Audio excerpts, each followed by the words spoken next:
तो hello guys, आज मैं आपको इस वीडियो में कम्प्लीटली डिप्रेशन के बारे में बताऊंगा। डिप्रेशन वो चीज़ जिस चीज़ से मैं खुद होकर गुजर चुका हूँ। आखिर ये डिप्रेशन होता क्यों है और आप कैसे पहचान सकते हो कि क्या आप सच में डिप्रेशन में हो या फिर आप बस एक टेम्पररी सैडनेस में हो। इसके क्या क्या सिम्टम्स होते हैं, डिप्रेशन के दौरान आपको क्या क्या चीज़ें करनी चाहिए और क्या क्या चीज़ें बिल्कुल भी नहीं करनी चाहिए।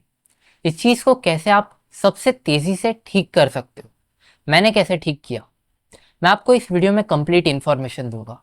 इस वीडियो को ज़रूर एंड तक देखते रहना, आपको डिप्रेशन के ऊपर दूसरी कोई वीडियो देखने की ज़रूरत नहीं पड़ेगी। तो चलिए जल्दी से इस वीडियो को शुरू करते हैं। तो गाइस, डिप्रेशन वो चीज़ है जो इंसान को अंदर से खोखला कर देती है। एक इंसान को डिप्रेशन होता है लेकिन उसको मालूम भी नहीं होता है कि वो डिप्रेशन में है। डिप्रेशन के 4 मेन रीजंस होते हैं और ये 4 रीजंस में से कोई एक मिनिमम एक डिप्रेस व्यक्ति को हो सकता है। तो चलो मैं जल्दी से आपको बताता हूँ कि ये 4 रीजंस क्या क्या है। देखो, डिप्रेशन होने का जो सबसे पहला रीजन हो सकता है वो हो सकता है जेनेटिक फैक्टर। इसका मतलब हो सकता है कि आपके फैमिली बैकग्राउंड में या तो आपके फादर को या आपके मदर को या इवन आपके ग्रैंडफादर या आपके ग्रैंड मदर को डिप्रेशन हो और वो चीज नेचुरली आप में ट्रांसफर हो चुकी हो। अब ये जेनेटिकली ट्रांसफर हुआ है तो ये आपके हाथों में नहीं था, तो इसका गम मना के कि यार ये मेरे को क्यों हो गया, मैं क्या करूं, इसका कोई फायदा नहीं है। लेकिन इस चीज को आप इजीली ट्रीट कर सकते हो। अगर आप एक प्रॉपर गाइडेंस लेते हो तो आप इसे इजीली ठीक कर सकते हो। और ज्यादातर केसेस में ये बहुत ही माइनर डिप्रेशन होता है क्योंकि इसके पीछे कोई बहुत मेजर रीजन नहीं होता है। तो अब बात करते हैं सेकेंड रीजन की। देखो, डिप्रेशन का जो सेकेंड रीजन हो सकता है वो हो सकता है ट्रॉमा। हो सकता है आप किसी ट्रॉमेटिक कंडीशन से होकर गुजर चुके हो। इस चीज को एक्सप्लेन करने के लिए एक और टर्म का यूज किया जाता है जिसको बोलते हैं क्रॉनिक स्ट्रेस। आप एक कंटिन्यूसली एक स्ट्रेसफुल कंडीशन से होकर गुजरे हो। ये हो सकता है कि आपको किसी ने बहुत ही ज्यादा अब्यूज किया हो सकता है आपको किसी ने बहुत ही ज्यादा मेंटली टॉर्चर किया हो या फिर आपको ब्लैकमेल किया हो या फिर आपके ऊपर बहुत ही ज्यादा स्ट्रेस या प्रेशर डाला हो किसी चीज को लेकर, आपको बहुत ही ज्यादा मेंटली डिस्टर्ब कर दिया हो। तो प्रोलॉन्ग्ड मतलब बहुत ही लंबे समय तक इस कंडीशन में रहने के कारण डिप्रेशन हो सकता है।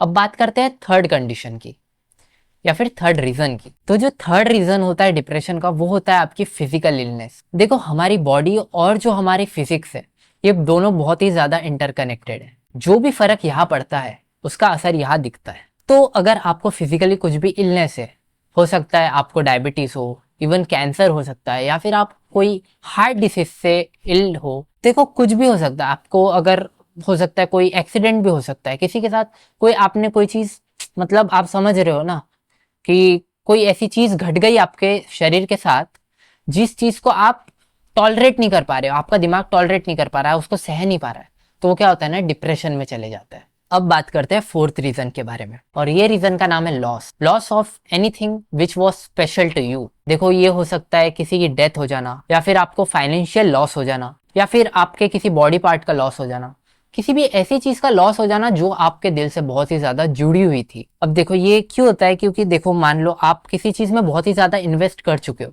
आपने अपनी बहुत ज्यादा टाइम, अपनी बहुत ज्यादा एनर्जी, अपना बहुत ज्यादा लव, अपना प्यार उस चीज में इन्वेस्ट किया था और वो चीज आपसे अभी दूर जा चुकी है। तो आपको उस चीज से एकदम से डिप्रेशन हो जाएगा कि यार ये मेरे से दूर क्यों जा चुकी है। मतलब इवन वो हो सकता है वो मर नहीं चुकी हो लेकिन आपसे दूर जा चुकी हो या फिर वो आपसे दूर जा चुका हो सकता है कि आप किसी रिलेशनशिप में हो बहुत ज्यादा, 5-6 साल तक किसी रिलेशनशिप में हो, उसके बाद वो उस इंसान ने आपको ब्रेकअप दे दिया हो। तो इस कंडीशन में क्या होता है ना, आपको लगता है ये कि यार मैं उसके लिए इतना कुछ किया, मैं इतने साल उसके लिए इतना पैसा खर्च किया, उसके साथ इतना टाइम इन्वेस्ट किया, अपनी इतनी सारी एनर्जी वेस्ट की, उसके लिए पता नहीं क्या क्या मैंने सेक्रीफाइस किया, उसके बावजूद भी वो मुझे छोड़ के चला गया या फिर वो मुझे छोड़ के चली गई। तो ये आपके ऊपर एक मेंटल प्रेशर डालता है, एक स्ट्रेस में डालता है आपको एक ऐसा फील देता है कि यार इस दुनिया में ना कोई चीज काम की नहीं है। तो इस वजह से भी आप डिप्रेशन में जा सकते हो। तो ये 4 मेजर रीजंस थे जिनके कारण आप डिप्रेशन में जा सकते हो। इसमें से किसी एक रीजन के कारण भी इंसान डिप्रेशन में जा सकता है या फिर एक से ज्यादा रीजन के कारण भी इंसान डिप्रेशन में जा सकता है। अब बात करते हैं कि डिप्रेशन के सिम्टम्स क्या है। देखो, मैं खुद डिप्रेशन में जा चुका हूँ तो मुझसे बेहतर तरीके से कोई नहीं जानता है कि डिप्रेशन वाले व्यक्ति को कैसा फील होता है। मैं आपको कंप्लीटली बताऊंगा कि कैसा फील होता है यार डिप्रेशन में। देखो यार, जब इंसान डिप्रेशन में जाता है ना तो उसको सब कुछ बेकार लगता है, उसको किसी चीज में इंटरेस्ट आता ही नहीं है। उसको ऐसा लगता है कि मैं कुछ भी करूंगा ना सब बेकार होने वाला है। किसी भी चीज में एनर्जी डाल के, टाइम डाल के, पैसा डाल के, अपना प्यार डाल के कोई फायदा नहीं होने वाला है, कुछ नहीं मिलता है, सब बेकार होता है। बार बार ऐसे विचार आएंगे कि मैं कहीं चले जाऊं, कोई फायदा नहीं है जी के।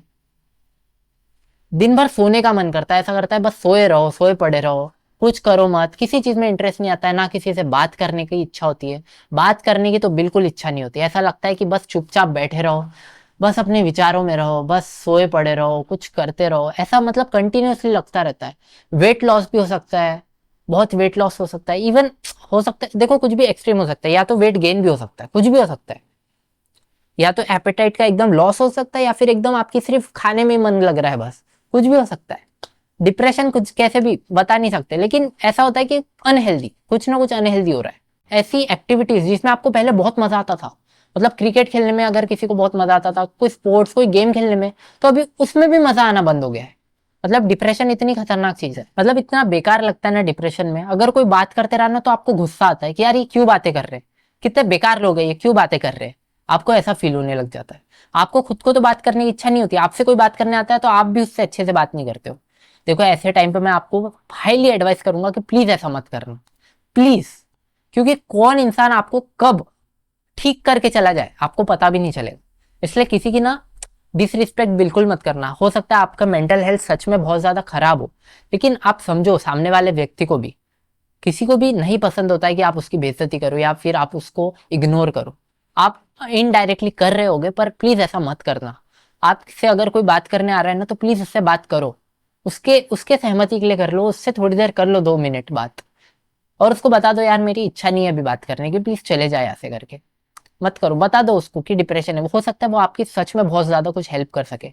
तो देखो अब हमने सिम्टम्स के बारे में बात कर ली, अब हम बात करते हैं इसके ट्रीटमेंट के बारे में कि क्या करना चाहिए आपको कि आप जल्द से जल्द इस चीज से बाहर निकल सको। तो देखो मैं आपको हाईली रिकमेंड करूंगा कि आप बिल्कुल भी सेल्फ ट्रीटमेंट की तरफ मत जाओ कि बस हो जाएगा ठीक, मैं खुद कर लूंगा, कुछ ना मेडिटेशन कर लूंगा, ये कर लूंगा, वो कर लूंगा। बिल्कुल भी इन सब बातों में मत आओ। देखो ये एक ऐसी चीज है जो टाइम के साथ बढ़ने वाली है, खत्म नहीं होने वाली है। तो आप जल्द से जल्द किसी का अगर साथ लेते हो ना, तो आप जल्द से जल्द इस चीज को ठीक कर सकते हो। मैंने ये गलती की थी, मैंने ये सोचा था कि यार मैं खुद ठीक कर लूंगा, और मैं मानोगे नहीं, मैं 2 ढाई साल तक इस चीज से सफर करा हूं। ये सोच के कि मैं खुद ठीक कर लूंगा, मैं कभी किसी डॉक्टर के पास नहीं गया, ये सोच के कि मैं खुद ठीक हो जाऊंगा। लेकिन यार बहुत टाइम लगता है इस चीज में, आप अपना टाइम वेस्ट मत करो, इस चीज से जल्द बाहर निकलो। डिप्रेशन से बाहर जब तक नहीं निकलोगे ना, आप अपनी लाइफ को नहीं जी सकते हो। आपको बार बार सुसाइडल थॉट्स आएंगे कि यार मर ही जाता हूँ, कोई फायदा नहीं इस दुनिया में जी के, कुछ नहीं। मत मत करो ऐसा अपने साथ। आपके अंदर बहुत कैपेबिलिटीज है, आप बहुत कुछ कर सकते हो। हर एक इंसान का ना इस दुनिया में कुछ ना कुछ वजूद होता है, किसी ना किसी रीजन की वजह से आता है। आप भी आए हो किसी रीजन की वजह से आए हो, आपके अंदर बहुत सारी खूबियां है। याद करो जो बचपन में आप बहुत बढ़िया बढ़िया चीजें करते थे, आपके अंदर है वो टैलेंट, क्यों आप उस चीज को मारना चाहते हो। भगवान ने आपको उस चीज के लिए बनाया है, लेकिन आप उस चीज से दूर मत भागो। मैं आपको स्पेशली बता रहा हूं कि यार मत करो ये सब। आप एक डेडिकेटेड, क्या ज्यादा पैसे नहीं लगेंगे, बहुत सारे आपको डॉक्टर्स मिल जाएंगे, psychiatrist, psychologist, mental health specialist मिल जाएंगे जो आपको बहुत अच्छे से ट्रीट कर सकते हैं, आपकी हेल्प कर सकते हैं। जेन्यून लोगों के पास जाओ। देखो मैं कोई डॉक्टर नहीं हूं, लेकिन मैं आपको एक अपने पर्सनल एक्सपीरियंस से बता रहा हूँ कि मैं खुद डिप्रेशन से होकर गुजर चुका हूं ना, इसलिए मैं बता रहा हूँ। वेट लॉस भी होता है इसमें, मैं बताना भूल गया था, वेट लॉस बताया था शायद। वेट लॉस या वेट गेन हो जाता है एकदम से। मेरा वेट लॉस आपको दिख ही रहा होगा, बहुत ज्यादा दुबला पतला हो गया हूँ मैं। तो देखो यार डिप्रेशन यही चीज है। तो मैं बोलूंगा अब मैं आपको कुछ ऐसी स्पेशल चीजें बताता हूँ जो आप कर सकते हो, है ना। आप इसके अलावा ट्रीटमेंट के साथ जो आपको डॉक्टर भी बताएगा, लेकिन मैं अपने तरफ से आपको बता देता हूँ डूज एंड डोंट्स। देखो डोंट्स, सबसे पहले डोंट बताता हूँ। जब इंसान डिप्रेशन में जाता है ना, तो बहुत ही ज्यादा इमोशनली इंस्टेबल हो जाता है। अब इमोशनली इंस्टेबल होने के कारण क्या होता है ना, वो ऐसी चीजें ढूंढता है जिसके कारण उसको थोड़ी बहुत कहीं ना कहीं से खुशी मिले। तो एडिक्शन बहुत बुरी चीज, मतलब अल्कोहल लेना शुरू कर देगा, कोई भी ड्रग लेना शुरू कर देगा, कोई भी ऐसी एक्टिविटी करेगा जिसके कारण उसको टेम्पररी प्लेजर मिले, क्योंकि खुशी तो चाहिए ना। अब उसके ब्रेन ने वो केमिकल को रिलीज करना नेचुरली छोड़ दिया है, कि वो नेचुरली खुश नहीं कर पाता है खुद को। तो वो क्या करता है, ऐसी चीजों के में जाता है कि यार ये चीज मुझे खुश कर देगी, शायद वो चीज खुश कर देगी। मैं आपसे हाथ जोड़ के विनती करता हूँ, प्लीज ऐसी चीज में बिल्कुल मत जाना। आपकी लाइफ बर्बाद हो जाएगी, आप कभी भी डिप्रेशन से बाहर नहीं निकल पाओगे अगर आप अल्कोहल, टोबैको या किसी भी ऐसी एडिक्टिव सब्सटेंस को कंज्यूम करना शुरू कर दोगे। डॉक्टर के पास जाओ, अपने किसी दोस्त से बात करो भाई, अपने किसी फैमिली मेंबर, कोई होगा ना इस दुनिया में आपका, बताओ कि यार मेरे को डिप्रेशन है।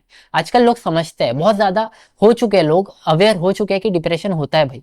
आजकल लोगों को ऐसा नहीं है कि 10 साल पहले जो लोग इसको बीमारी ही नहीं मानते थे, बीमारी है ये डिप्रेशन। आप इस चीज को समझो। ठीक है, मैंने डोंट बता दिया आपको कि आपको क्या नहीं करना है। अब मैं डू बताता हूँ। जो चीज आपको करने की इच्छा नहीं हो रही है ना, अच्छी हैबिट्स, जो इस चीज में आपको पहले मजा आता था, आप अच्छी चीजें करते थे, उसको आपको करना है, जबरदस्ती करो। बात करो लोगों से, नहीं हो रही है इच्छा, आपके मन से नहीं निकलेगी बातें कि यार मैं क्या बात करूं, मेरे को पता है ना, नहीं निकलती है बातें मन से, आता ही नहीं है मन में कि यार क्या बात करूं करके, मेरे को नई इच्छा हो रही है बात करने की, मेरे को बातें ही नहीं आ रही है दिमाग में, मेरे को बस ऐसा लग रहा है मैं पड़ जाऊं, सो जाऊं, बस एनर्जी नहीं फील हो रही है। तो यार मैं आपको हाईली रिकमेंड करूंगा कि बातें करो लोगों से। और ये एक एक मैं आपको बहुत मोटिवेशनल चीज बताता हूँ कि ये जो समय है ना, इस चीज को आप, ठीक है, जो आपकी कमी है ना इस वक्त कि आपको इंटरेस्ट नहीं आ रहा है लोगों में, इस चीज को आप अपनी स्पिरिचुअल पावर बनाओ। कैसे? आप अपने आप को डेवलप करो। ये बहुत अच्छी अपॉर्चुनिटी होती है। ये फेज में ना बहुत लोग अपने आप को इतना ग्रो कर लेते हैं इंटरनली। कैसे? कि क्योंकि अब उनको मोह माया नहीं है ना, अभी किसी चीज की मोह माया नहीं है। तो आप खुद को, खुद में फोकस करो। आप ही सब कुछ हो, अपने लिए जियो। अभी आप दूसरों के लिए बिल्कुल मत जियो। ठीक है, खुद में खुशी लाओ। आपको कोई जरूरत नहीं है दूसरों में खुशी ढूंढने की, होगा भी नहीं वो डिप्रेशन के दौरान। आपको खुद में जितना ज्यादा आप खुद को खुश कर सकते हो ना, खुद में जी सकते हो, खुद की खुशी में खुश रह सकते हो, अकेले खुश रह सकते हो, अपनी एक्टिविटीज करो, गुड हैबिट्स बनाओ, जितना हो सके खुद को इंप्रूव कर सकते हो वो सब करो। मैं आपको सच बता रहा हूँ, आप इतना इंप्रूव करोगे, लोग देखते रह जाएंगे कि यार ये क्या हो गया करके, कितना बदल गया है ये। लोगों को सच में कोई फर्क नहीं पड़ता है। डिप्रेशन में इंसान ना सच में रियलाइज करता है जो इस दुनिया की रियलिटी है। लेकिन अब अगर हम उसी में जीते रहे कि यार ये सब मोह है, तो इंसान तो संत बन जाएगा, पहाड़ियों पे जाके बैठ जाएगा और कुछ कभी अचीव ही नहीं करेगा। तो अब इस वीडियो को यहीं पे एंड करते हैं। आई होप मैं आपको समझाने में, मैंने पूरी कोशिश की आपको समझाने की, आप समझ चुके होंगे, मैं ऐसी उम्मीद करता हूँ। इस वीडियो को प्लीज़ लाइक कर देना और एंड तक देखने के लिए बहुत बहुत थैंक यू। मिलते हैं एक और नई वीडियो में। Thank you so much, bye bye.